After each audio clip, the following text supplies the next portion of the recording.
안녕하세요. 오늘 저희가 함께 살펴볼 자료는요. 구한말, 그러니까 대한제국의 그 격동기 속에서 일본이 어떻게 우리의 국권을 침탈해 갔는지 그 과정하고요. 네. 또 당시 교회가 어떤 역할을 했는지, 그리고 초기 선교사들의 신학적인 배경 같은 것들이 오늘날 우리 한국 교회에는 또 어떤 영향을 미치고 있는지 이런 부분들을 좀 깊이 들여다보려고 합니다. 네, 정말 중요한 시기죠. 국가의 운명이 뭐랄까 정말 바람 앞에 등불 같았던 그런 때인데요. 맞아요. 러일 전쟁 이후에 일본의 야욕이 아주 노골화되지 않았습니까? 외교나 재정 이런 전반적인 부분에 걸쳐서 간섭이 심해졌고요. 특히 그 미국과의 가스라 테프트 밀약, 이거는 사실상 일본의 한국 지배를 국제사회가 특히 미국이 용인해주는 그런 결과를 낳았죠. 그렇죠. 그게 참 뼈아픈 지점인데요.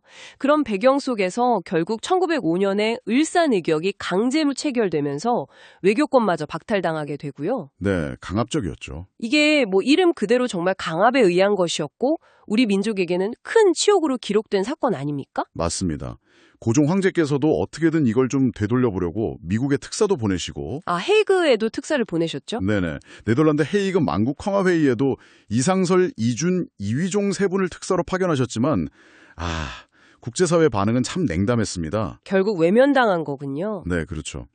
열강들의 어떤 이해관계 속에서 대한제국의 호소는 사실상 묵살됐고 오히려 이 헤이그 특사 파견을 빌미로 일본이 고종 황제를 강제로 퇴위시키지 않습니까? 네, 그리고 군대마저 해산시키고. 맞습니다.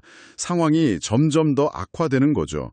내부적으로는 물론 국채보상운동 같은 그런 자발적인 저항도 있었지만 일제의 탄압으로 결국 실패했고요. 안중근 의사의 의거도 있었죠. 네, 1909년 하얼빈에서 이토 히로부미를 저격하는 의거도 있었습니다만 그럼에도 불구하고 결국 1910년 한일 강제 병합으로 국권을 완전히 상실하게 되는 그런 비극적인 길을 걷게 됩니다. 정말 암흑기라고 표현할 수밖에 없는 그런 시기인데요. 바로 이런 절망적인 상황 속에서 이 자료는 당시 교회가 사람들에게 어떤 의미였는지 이 부분을 좀 주목하고 있습니다. 뭐랄까, 어둠 속에 한 줄기 빛 같은 존재였다. 이렇게 볼 수 있을까요? 네, 상당히 중요한 역할을 했습니다. 그 교회라는 공간이 일제의 직접적인 탄압을 비교적 좀 피할 수 있는 곳으로 여겨졌거든요. 외국 선교사들 때문에요. 그렇죠. 외국 선교사들이 있었기 때문에 일본도 함부로 대하기 어려웠던 측면이 있습니다. 실제로 그 교회당 건물에 십자가만 걸려 있어도 일본군이 함부로 들어오지 못했다. 이런 기록들도 있고요.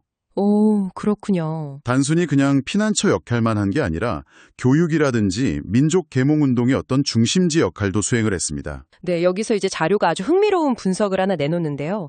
바로 그 초기 한국교회에 영향을 미쳤던 미국 선교사들의 신학적인 배경에 대한 이야기입니다. 네. 이분들이 물론 청교도적인 어떤 도덕관념이라든가 성경의 권위 이런 것들을 굉장히 중시했지만 동시에 그 19세기 미국 부흥운동의 영향을 많이 받았다는 거예요. 네, 맞습니다. 그 무디나 피니 같은 분들의 영향이죠. 그렇죠.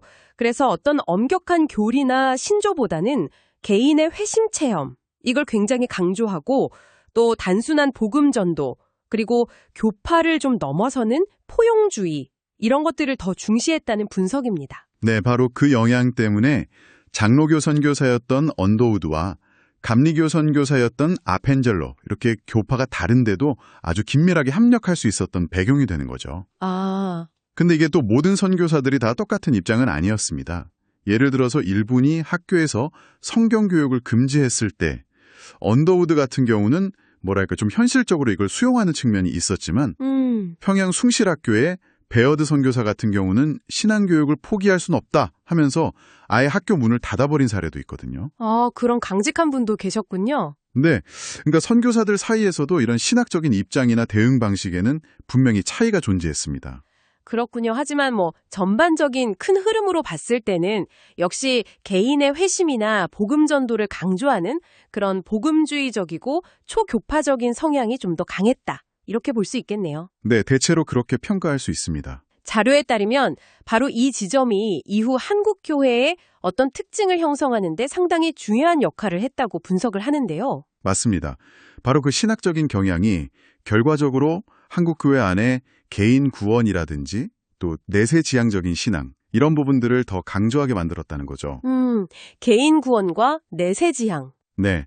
반면에 신앙을 우리의 삶의 모든 영역, 그러니까 뭐 사회 구조라든지 문화라든지 이런 모든 영역에 적용하고 변혁시켜 나가려는 그런 개혁주의적인 관점은 상대적으로 좀 약화되는 결과를 낳았다는 분석입니다. 아, 그래서 교회가 마치 좀 거대한 선교단체처럼 개인의 회심이나 전도활동 자체에 굉장히 집중하는 그런 모습을 보이게 되었다는 비유도 나오더라고요. 그렇군요. 그러니까 신앙과 실제 삶의 어떤 구체적인 영역들 사이에 약간의 거리가 생길 수 있다 이런 지적이겠네요. 네, 그렇죠.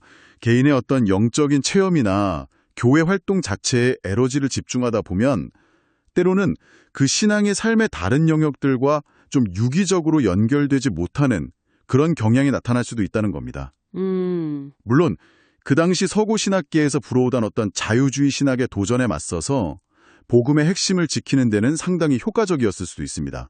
그건 분명한 장점이죠. 네, 그럴 수 있겠네요. 하지만 예를 들어서 미국 본토의 장로교회가 웨스트민스터 표준 문서를 수정하면서 알미니안주의, 그러니까 인간의 자유의지를 좀 더 강조하는 신학사조를 일부 포용했던 것처럼 아, 그런 변화가 있었군요. 네, 그런 포용성이나 복음주의적인 단순성이 강조되면서 신앙을 사회나 문화 전반으로 좀 더 확장해서 적용하는 데에는 뭐랄까 일정한 한계를 보이게 되었다는 평가도 충분히 가능합니다. 네, 오늘은 이렇게 격동의 구한말, 국권 피탈이라는 정말 아픈 역사와 그 속에서 교회가 가졌던 의미, 그리고 또 초기 선교자들의 신학적 유산이 오늘날 한국 교회에 미친 여러 복합적인 영향까지 보내주신 자료를 통해서 깊이 있게 한번 짚어봤습니다. 네, 역사의 어떤 특정 시기에 형성된 신앙의 모습은 그 이후 세대에게 계속해서 영향을 미치게 마련입니다.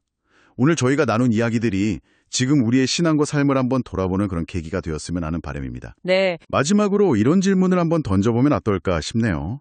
청취자 여러분께서 신앙 안에서 가장 중요하게 여기시는 가치는 과연 무엇이고 또 그 가치는 여러분의 삶 전체와 어떻게 연결되고 있는지 한번 스스로에게 질문을 던져보시는 것도